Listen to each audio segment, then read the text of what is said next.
October 9, 2018, 11:43 p.m. San Jose, California. A man crawled out of his apartment doorway. Blood pouring from his chest. His voice barely a whisper. She did it. She really did it. Inside, broken glass. A woman stood over the sink, shaking, covered in blood. She wasn't crying. She was smiling. Just weeks before, she had confessed her love. He said no, gently, kindly. But she didn't take it kindly. She followed him, tracked his phone, hacked his emails. And when he started seeing someone else, something inside her broke. A scream pierced the quiet street that night. Not of pain, but betrayal. This is a true story. Every moment actually happened. Subscribe now to an unbelievable true story, and watch to the end. Because what happened after that night is even more disturbing. October 9, 2018, 11:43 p.m. San Jose, California, USA. It was a quiet night. The streetlights hummed faintly above South 4th Street, just blocks from the bustling downtown bars of San Jose. Most people were already asleep. Others were winding down after a long day, sipping tea, brushing their teeth, or scrolling through their phones one last time before bed. Then came the sound. A loud thud. Then glass shattering. Then silence. A few seconds passed. Then a scream ripped through the darkness, sharp, desperate, and full of agony. A neighbor 2 floors up peeked through the blinds. Below, on the landing of apartment 2B, a man was crawling, slowly, leaving behind a trail of blood. One arm was stretched toward the hallway, the other clutching his chest. His white t-shirt had turned deep red. "Call 911, the neighbor whispered. Something terrible just happened." The man was 29-year-old Evan Ramirez, quiet, kind, and well-liked by almost everyone who knew him. He wasn't a troublemaker. He didn't party much. He was just normal. But on this night, he had been stabbed multiple times. Inside the apartment, officers later found overturned furniture, wine spilled across the floor, a shattered vase, and something far more disturbing. Standing calmly near the sink, holding a bloody knife, was a woman in a black dress. Her hands trembled. Her mouth twitched. But she wasn't crying. She was smiling. Her name was Danielle Reyes. And this wasn't a robbery. It wasn't self-defense. It was personal. Let's go back 5 years earlier. Spring 2013. University of California, Berkeley. Evan and Danielle met during their junior year. They were both in a sociology course called Crime, Culture, and Society. Evan was majoring in criminal justice. Danielle was focused on psychology. Their paths crossed on a group project about domestic violence. Danielle was quick-witted, bright, and outspoken in class. Evan was quiet, observant, a little shy. They weren't a couple. They weren't even particularly close at first. But Danielle noticed Evan. He listened when others spoke. He never interrupted. And he always smiled at her.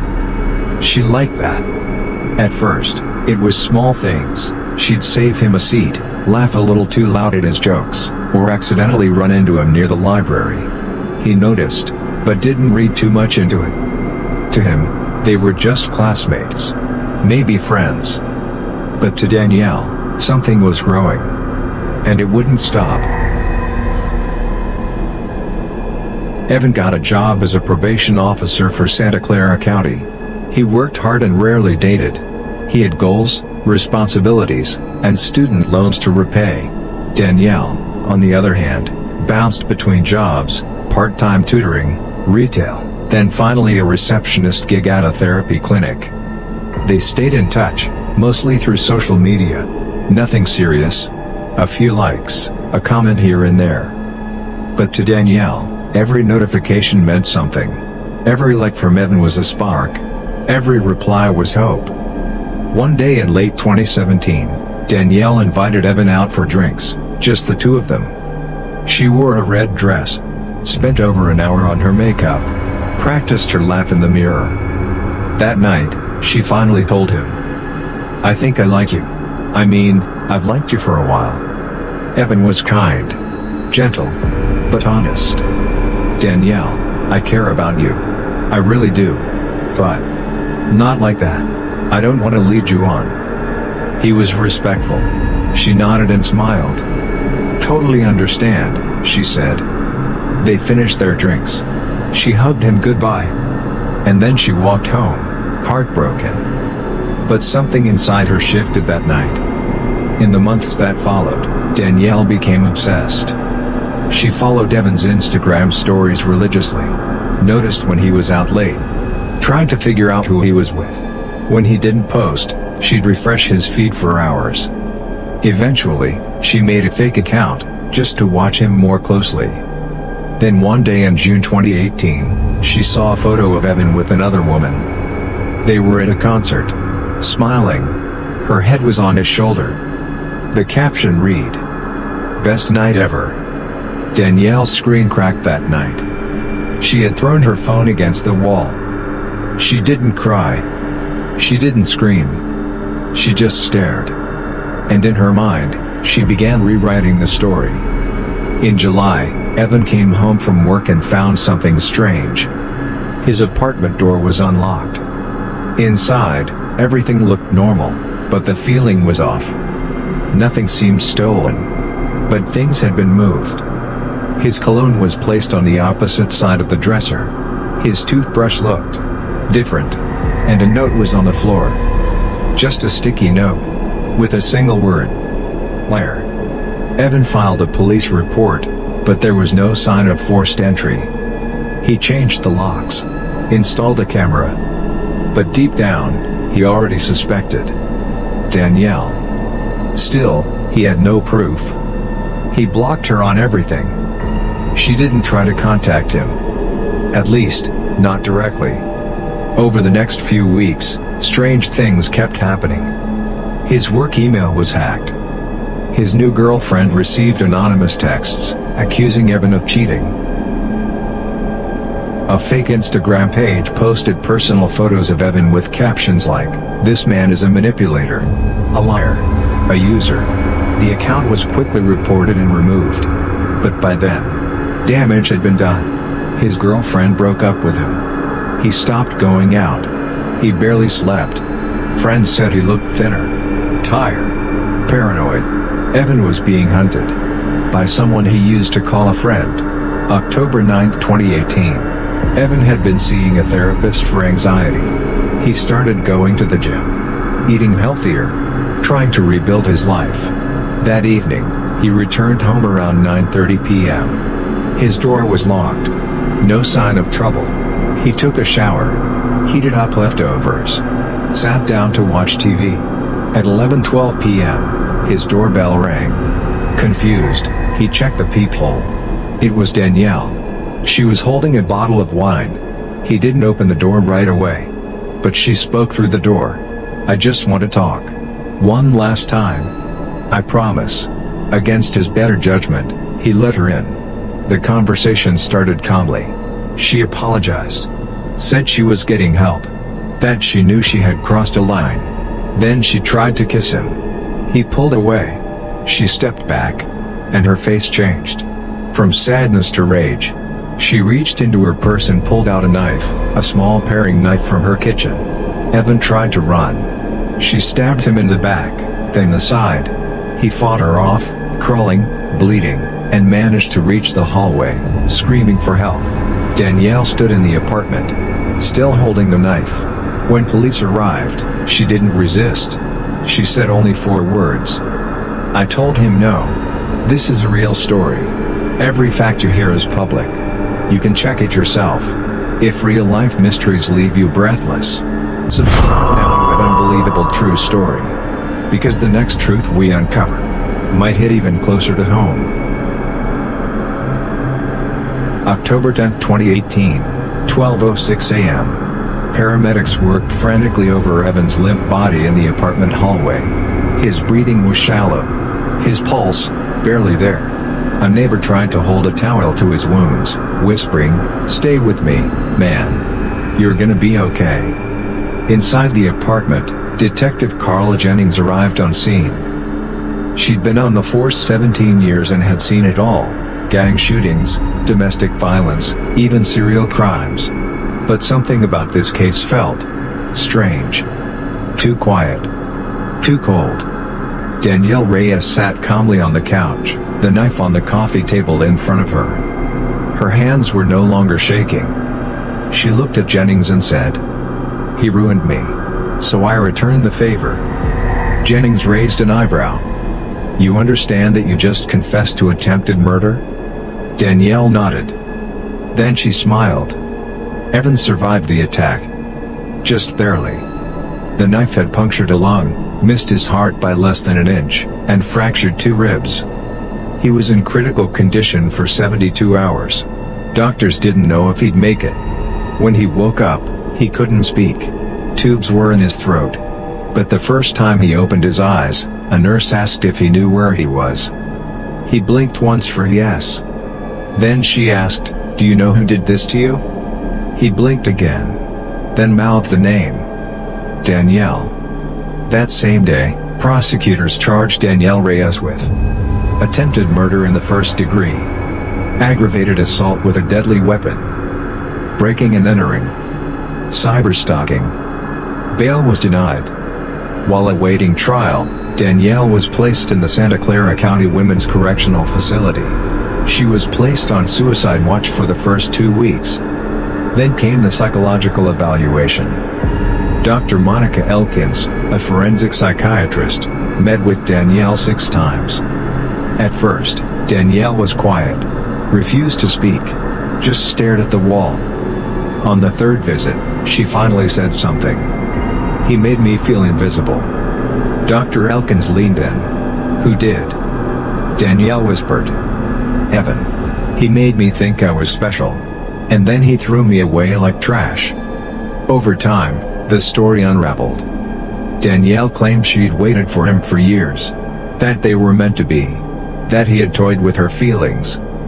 But here's the catch: there was no evidence that Evan ever led her on. Text records, emails, social media logs. All of it showed consistent, polite boundaries. He was always respectful. Always clear. Never suggestive. Never flirtatious. To everyone else, it was obvious. Danielle had created a fantasy in her head.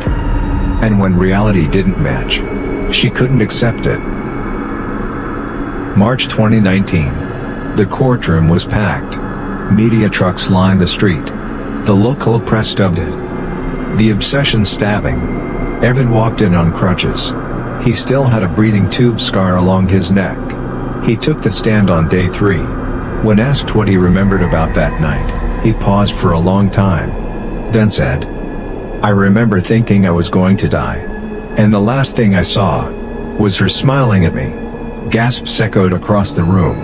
Danielle sat just feet away, emotionless. No tears. No regret. The prosecution painted a chilling picture. A woman consumed by unrequited love. A fantasy relationship that never existed. A digital trail of harassment and threats. A deliberate, premeditated act of revenge. But Danielle's defense team had a different strategy. Danielle's lawyer, Greg Hartnell, argued that she was not guilty by reason of insanity. He claimed Danielle suffered from erotomania, a delusional disorder where a person believes someone else, usually of higher status, is in love with them. She had a history of abandonment issues dating back to childhood. She lacked impulse control, especially under emotional distress.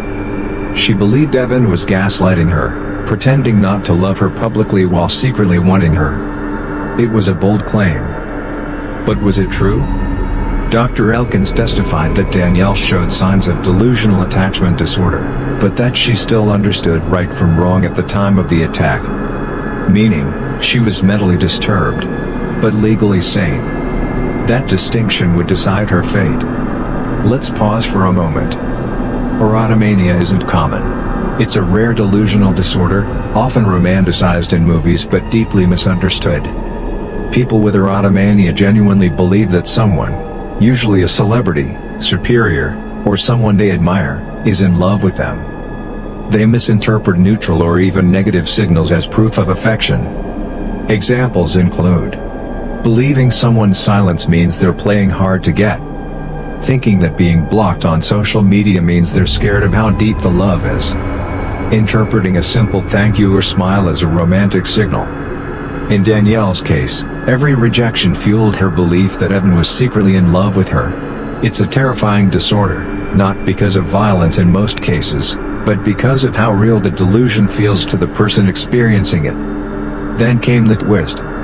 During the third week of the trial, Evan's lawyer presented a journal found in Danielle's apartment. The entries were obsessive. Some of the most chilling included: he wears blue every Monday. I know that's for me.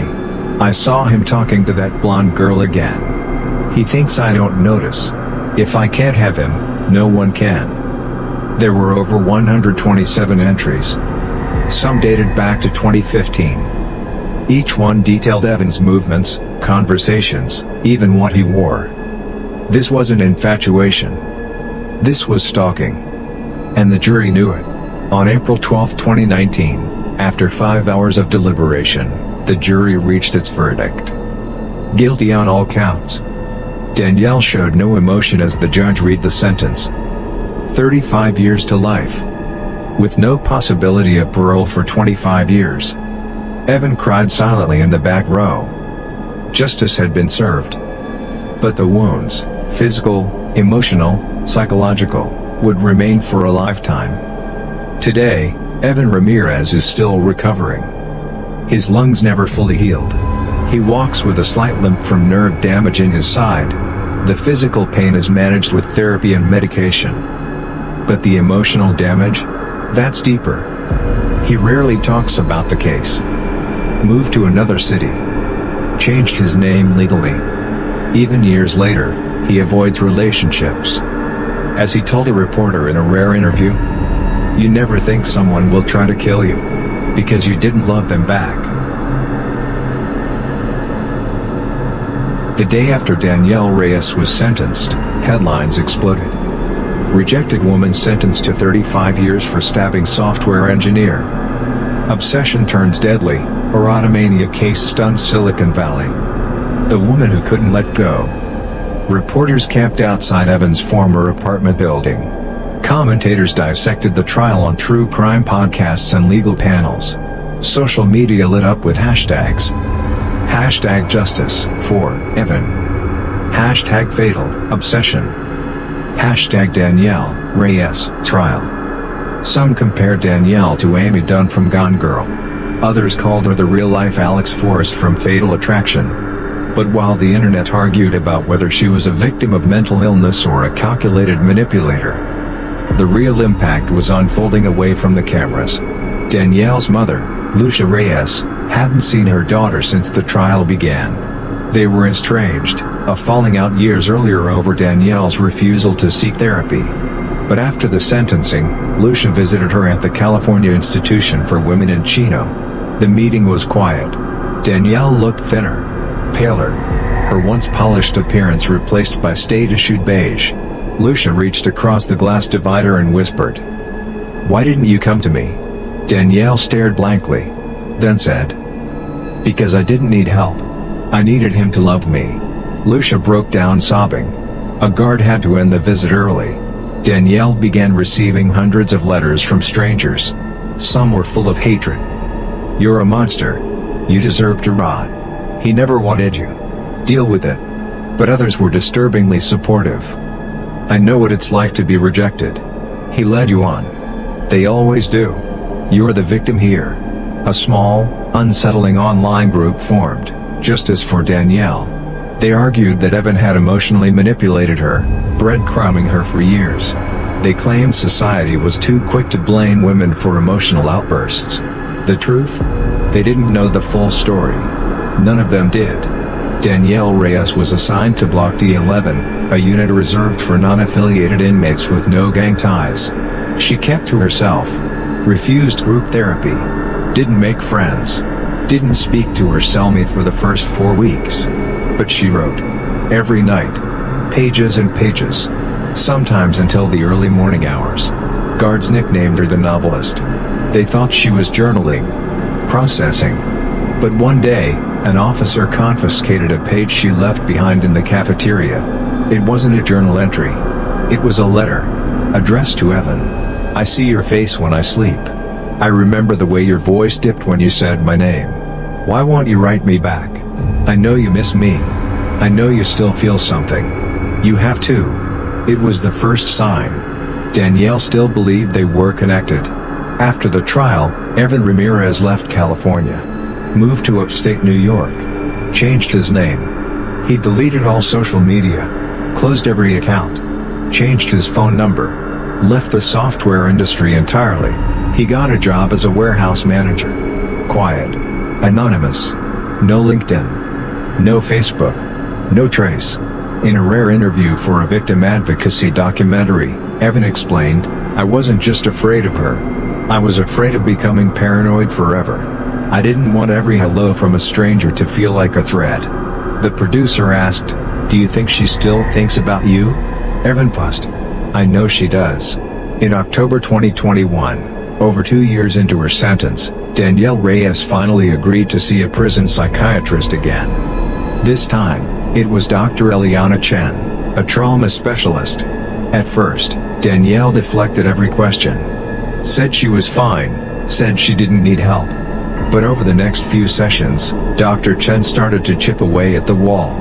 During the 9th session, Danielle said, you want to know something no one knows? Dr. Chen leaned in. I'm listening. Danielle whispered, he did say he loved me. Once. This wasn't true. There was no evidence of that. No messages. No calls. Nothing. But to Danielle, it was real. She recounted a moment at a bar in 2016. She claimed Evan brushed her arm and smiled. She took it as a signal. He had said, you're something else. To him, maybe just a compliment. To her, it was a confession of love.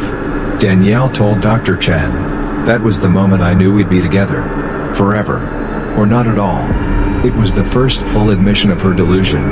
Danielle Reyes was officially diagnosed with delusional disorder, erotomanic type, borderline personality traits, obsessive-compulsive tendencies. Yet despite the diagnosis, the court's original ruling stood.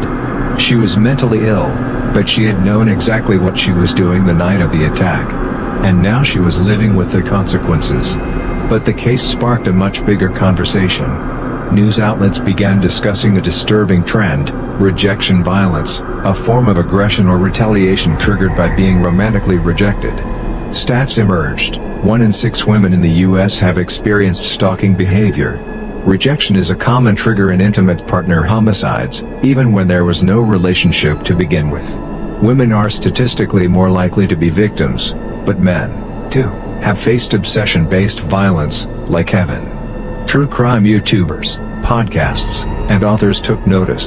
The Danielle Reyes case became a benchmark. A lesson in ignored warning signs, how digital harassment can escalate, the importance of documenting every red flag. One victim advocacy group released a PSA titled, No Means No, Even If You Think It's Love. In April 2023, Evan received an envelope at a P.O. box he hadn't used in years.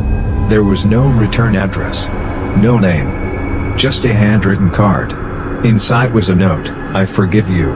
I still dream of you. Maybe in another life. Evan turned the letter over. There was a smear of lipstick on the seal. He handed it to his lawyer without a warrant, and had the P.O. box closed the next morning.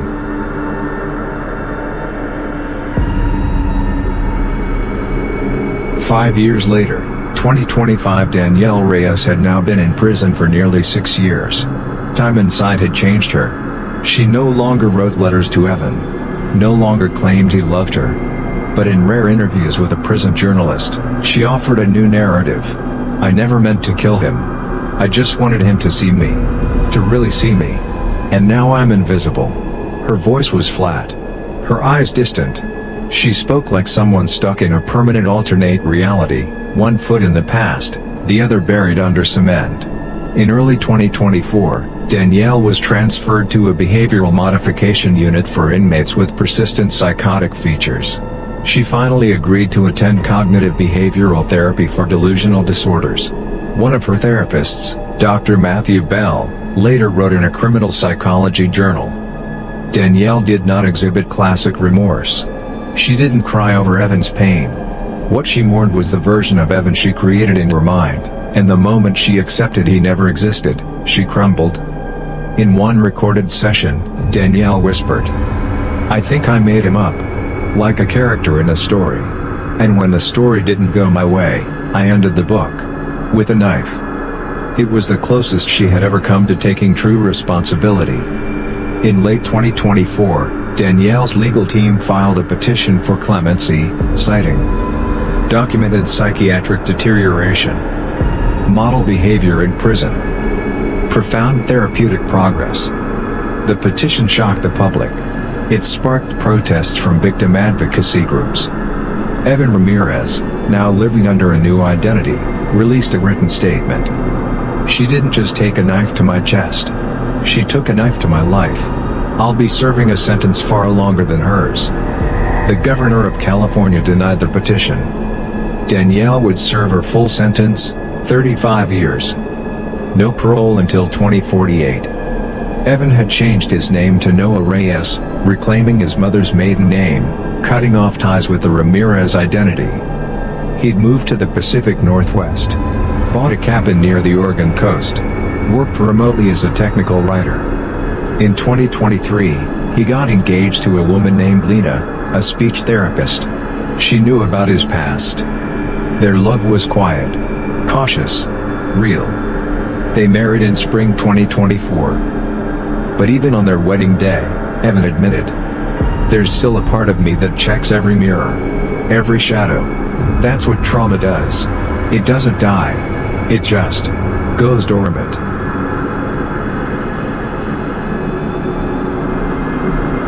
In 2025, a best-selling non-fiction book was released. Stalked: The Evan Ramirez Story by investigative journalist Claire Miles. It featured exclusive court transcripts, interviews with former co-workers and witnesses, psychiatric evaluations never released publicly, a never-before-seen photo of Danielle from high school, smiling, innocent, unrecognizable. The book sparked renewed public interest. It topped the New York Times bestseller list for 7 weeks. And eventually, it became a streaming docuseries. Released on Netflix in August 2025, Fatal Devotion featured reenactments of the crime, a dramatic narration of Danielle's descent into delusion, Evan's real audio from court, an exclusive prison interview with Danielle herself. In that interview, she said one final, unforgettable line. "I didn't lose him. He was never mine. But I made sure he never belonged to anyone else." Critics called it the most haunting true crime docuseries of the year. It's important to note, Evan Ramirez lived. He survived 12 stab wounds. He rebuilt his life. He found love again. But he also lost his identity, his peace of mind, years of his career and confidence. And in that way, part of him died that night on the floor of his apartment. Danielle didn't kill his body. She killed the version of Evan that once felt safe in the world. Sometimes the most dangerous person isn't the stranger in the alley. It's the one who claims to love you. The one who sees you not as a person, but as a prize. Who confuses attention with affection. And who turns heartbreak into homicide. This story is dedicated to all victims of stalking, obsessive abuse, and rejection-based violence. If you or someone you know is experiencing harassment, threats, or unwanted attention, contact the National Domestic Violence Hotline or your local authorities immediately. And today, the house where it all began still stands. Windows boarded up, the yard overgrown, and inside, silence. But the walls remember. The screams, the betrayal, the final moments of a love that turned deadly. What made her do it? Was it just heartbreak? Or something far darker? Have you heard this story before? What do you think truly happened that night? Tell us your thoughts in the comments. If you're drawn to real stories that stay with you, subscribe now to an unbelievable true story. Because every week, we reveal the darkest truths hidden in plain sight. Don't stop here. Watch the next story now, or dive into our full playlist of real-life crimes and mysteries. The next one might be even more shocking.